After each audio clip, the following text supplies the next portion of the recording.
Boa noite a todos. Gostaria, primeiramente, de agradecer ao Ávila, à Jussara, pelo convite que foi feito, à OAB, pela organização impecável, dizer que eu vou voltar amanhã para Minas com um coração muito feliz. Acho que nunca fui tão bem recepcionada, igual estou sendo aqui. Então, realmente, amanhã eu vou voltar com o coração cheio de gratidão. Agradeço muito a vocês. Bom, o tema que eu vou falar é sobre multiparentalidade, e aí, conversando com a Ávila, ele falou, precisamos, né, de trabalhar o direito à paz. Então, eu espero ter conseguido fazer um link aí entre a multiparentalidade e o direito à paz para vocês. Pode passar para mim, por favor. Bom, antes de a gente falar, né, sobre a multiparentalidade propriamente dita, é importante a gente falar um pouquinho sobre as novas formas de família, porque são essas novas formas de família que vão impactar diretamente na multiparentalidade. A gente vem de um Código Civil de 1916, onde o casamento era a única forma de família reconhecida pelo Estado. E a Constituição de 88, ela abarcou outras formas de família para além do casamento. Então, a Constituição ela trouxe expressamente, ao lado do casamento, a união estável e a família monoparental. Mas, fato é que nós trabalhamos com outras formas de família, além dessas que estão expressamente previstas na Constituição. E temos, hoje, inúmeras formas de família, né? Como a Nara disse, as famílias homoafetivas, que foram reconhecidas pelo STF, temos as famílias reconstituídas, que vou falar um pouco mais delas, as famílias anaparentais, as famílias poliafetivas, as famílias paralelas. Então, essas novas formas de família, elas impactaram também no direito à filiação. A filiação, ela passa, no direito brasileiro, por 3 fases. A fase da presunção, a fase da biologia e a fase da socioafetividade. Então, a filiação presumida, nós tínhamos lá no Código de 1916, mantivemos no Código de 2002, que a família, aliás, a filiação presumida é aquela que decorre do casamento.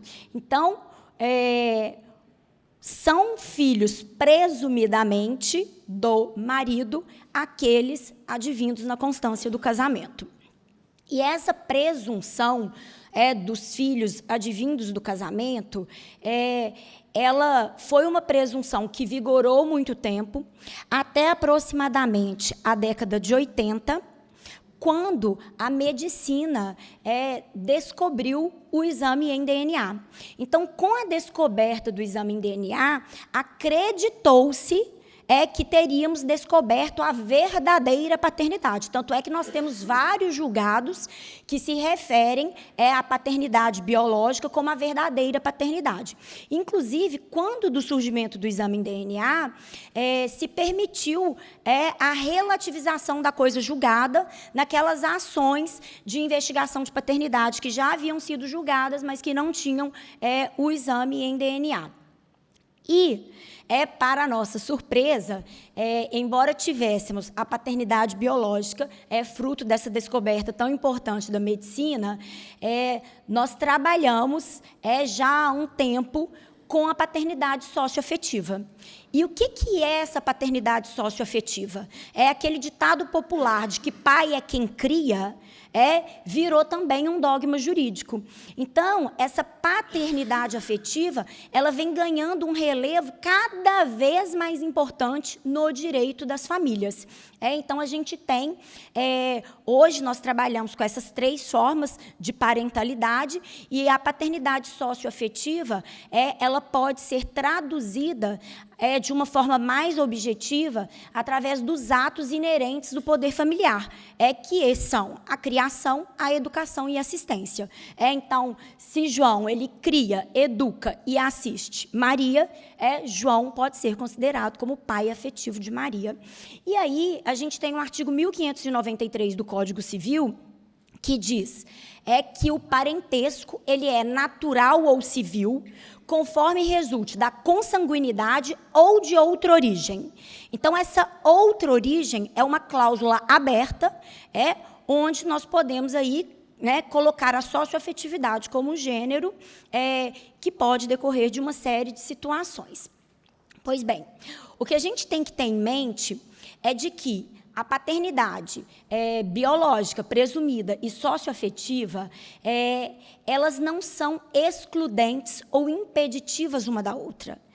Porque hoje o que nós trabalhamos é de que essas parentalidades elas podem ser complementares e não necessariamente excludentes uma da outra. E aí nós temos o artigo 227, parágrafo 6º da Constituição Federal, que traz a igualdade da filiação. Então, hoje, filho é filho e ponto final. Hoje a gente não adjetiva mais a filiação. Né? Antigamente, volta e meia a gente vê em novela, né, em filmes, a gente vê, fulano é filho ilegítimo, né, fulano é filho bastardo. Isso não existe mais. Né? A filiação hoje ela ficou desatrelada do estado civil dos pais. Então, não interessa se os pais são casados, se são namorados, se conheceram, né, e ficaram apenas uma vez, isso não interessa mais. Por quê? Porque todos os filhos hoje são iguais perante a lei. E se todos os filhos são iguais perante a lei, eis que nasce a possibilidade da multiparentalidade.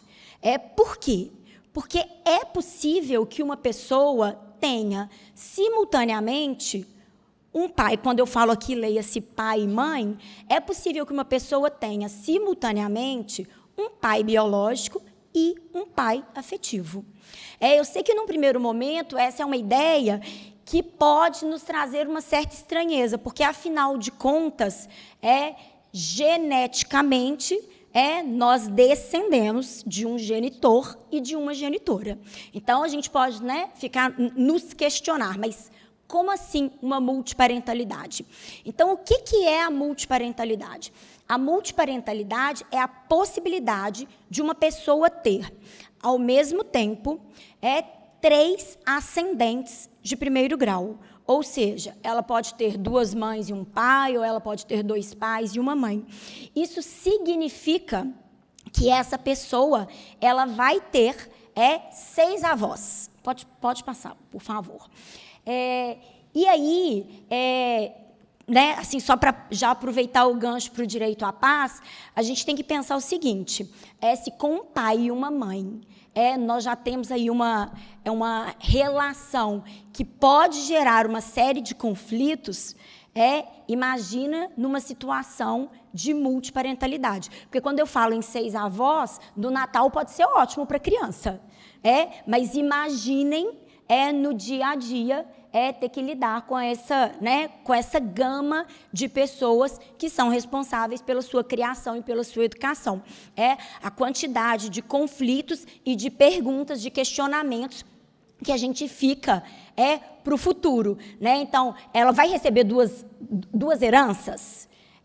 Ela vai receber 2 pensões. Então, por exemplo, se eu, Gorete, pago pensão alimentícia para minha filha, e aí eis que o pai dela se casa de novo, e essa nova esposa, ela se torna uma mãe socioafetiva. Então, eu posso pedir para reduzir a pensão alimentícia que eu pago, considerando que agora tem mais uma co-obrigada?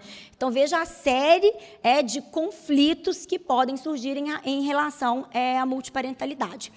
E a multiparentalidade, a gente vem pensando ela hoje de uma maneira muito mais palpável. Por quê?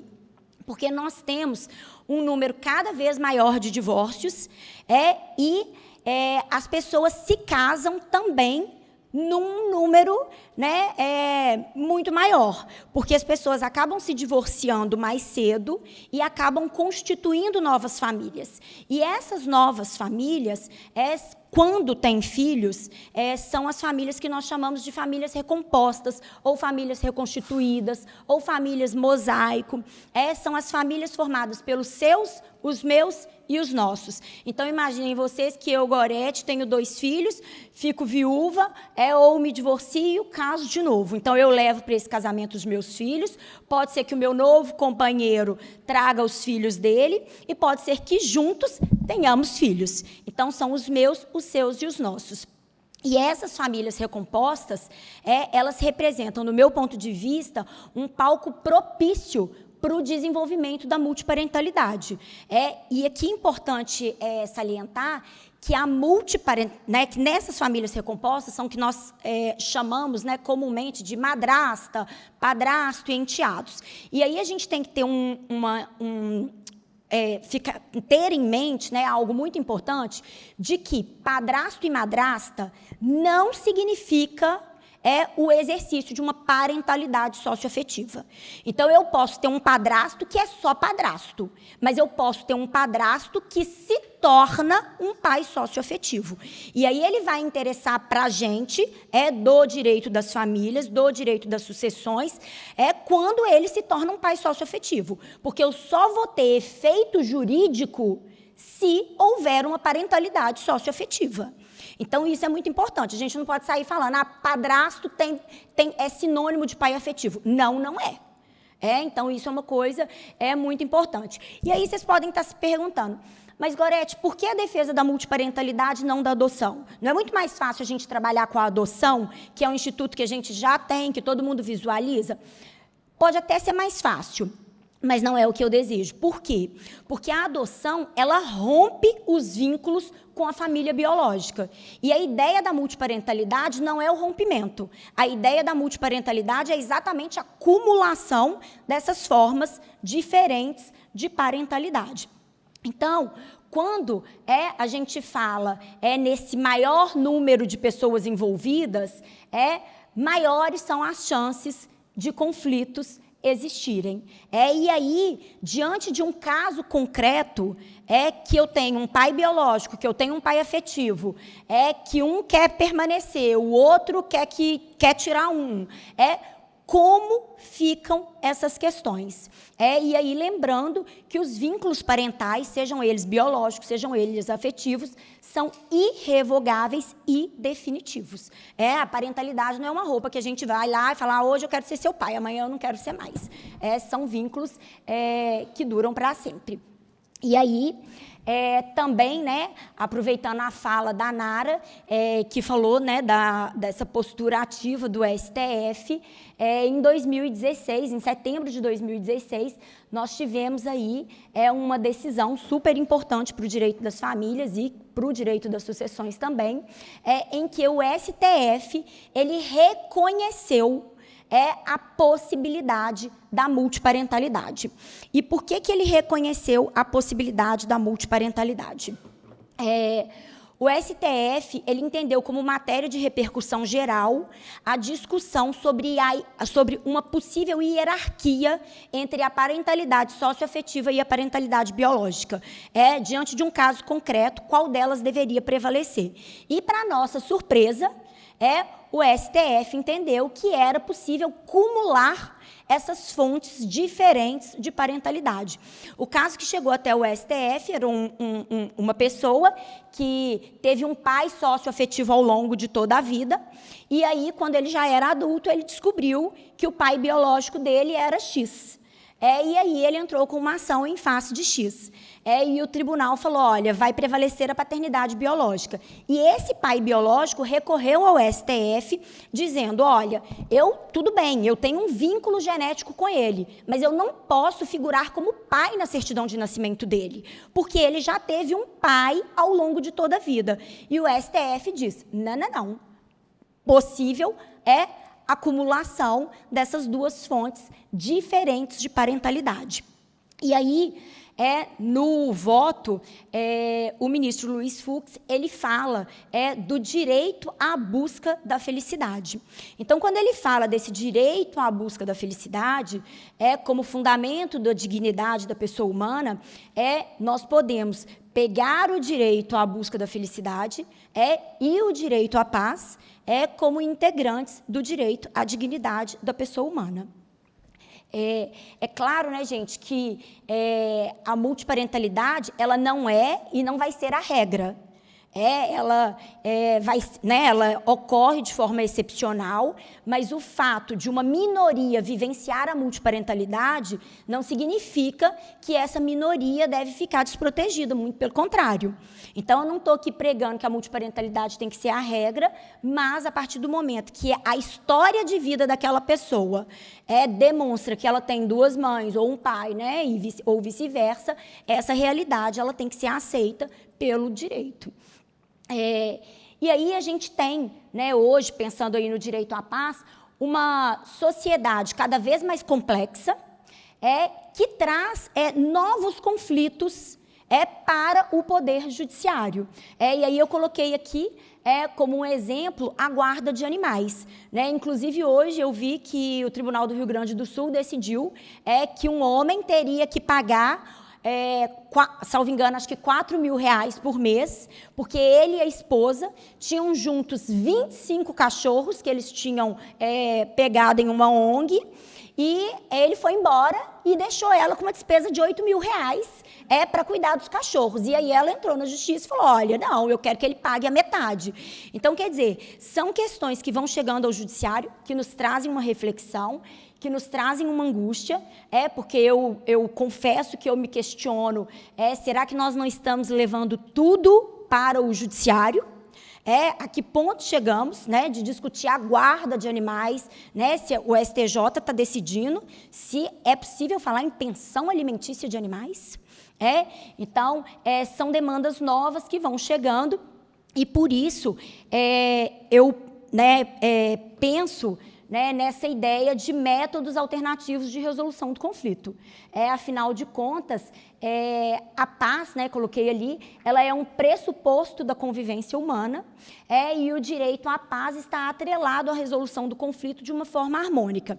E o nosso CPC, ele fala que nas ações afetas ao direito de família, os juízes eles devem se esforçar para empreender uma solução consensual da controvérsia, inclusive utilizando, né, de profissionais de outras áreas, como, por exemplo, da psicologia, assistentes sociais.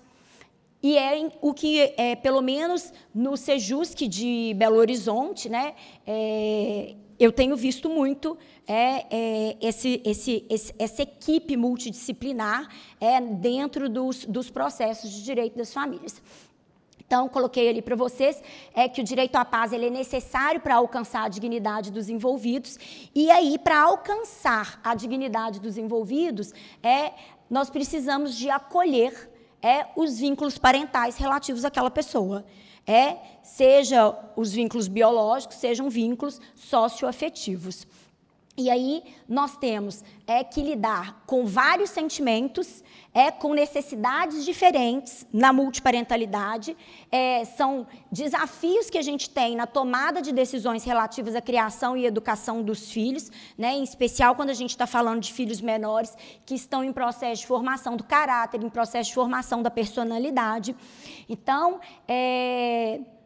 nós chegamos, né, a uma conclusão, né, nós que atuamos no direito das famílias, que uma sentença, né, que nós estamos acostumados a um perde, o outro ganha, ela não resolve o problema no direito das famílias. Pode passar, por favor. Eu costumo dizer que os processos de direito das famílias são os processos que mais dão cria, entre aspas, porque você entra com uma ação de divórcio, aí depois você tem uma ação revisional de alimentos, aí depois você tem uma ação de execução, aí depois você tem uma ação de modificação de guarda, aí depois você tem uma ação de exoneração de alimentos, e por aí vai. Né? Então, eu costumo dizer que meus clientes, se não optarem por um método alternativo de resolução dos conflitos, eles vão ser meus clientes para o resto da vida. E eu falo isso para eles, eu falo assim, vocês têm que escolher. Então, eu, né, trouxe aqui como uma solução para as questões afetas à multiparentalidade, afetas ao direito das famílias, a mediação, que é o que nós temos visto, que funciona na prática, mas nós temos que criar uma cultura nova.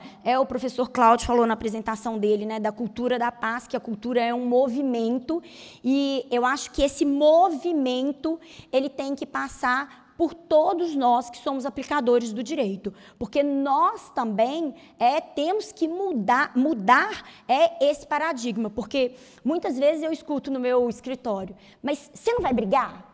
Você não acha que você tem que ser mais agressiva? É como se o bom advogado fosse aquele litigante. Então, esse movimento, né, que o professor Cláudio falou na palestra dele, é algo que nós temos que aproveitar, né, e vocês que estão aqui, que são estudantes, né, o meu conselho seria, invistam na mediação. Porque eu acho que a mediação é o presente, a mediação é o futuro. Pode passar, por favor. E por que da importância da mediação, já caminhando aqui para o término?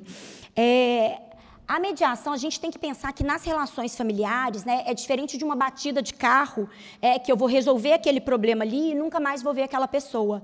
As relações familiares, elas são duradouras, e elas vão continuar ao longo do tempo. Então, não resolve o problema, vira uma sentença, onde o juiz fala, você vai pagar 4 salários mínimos de pensão, você vai conviver com seu filho de sábado, 9 horas da manhã, a domingo às 18 horas. Essa sentença, ela não resolve o problema. Então, eu falo muito para os meus clientes, é muito melhor que vocês, com o auxílio dos profissionais, consigam chegar a uma solução do que uma sentença de um juiz que não conhece vocês, que não vai se ater às questões sentimentais envolvidas e que, infelizmente, você vai ser mais um caso na mão dele. Então, né, somos nós, na verdade, né, eles, com o nosso apoio, que vão resolver, que vão traçar qual que vai ser o futuro desse litígio. Pode passar, por favor. Então, para finalizar aqui, eu trouxe uma frase, né, que fala que não existe um caminho para a paz é o caminho.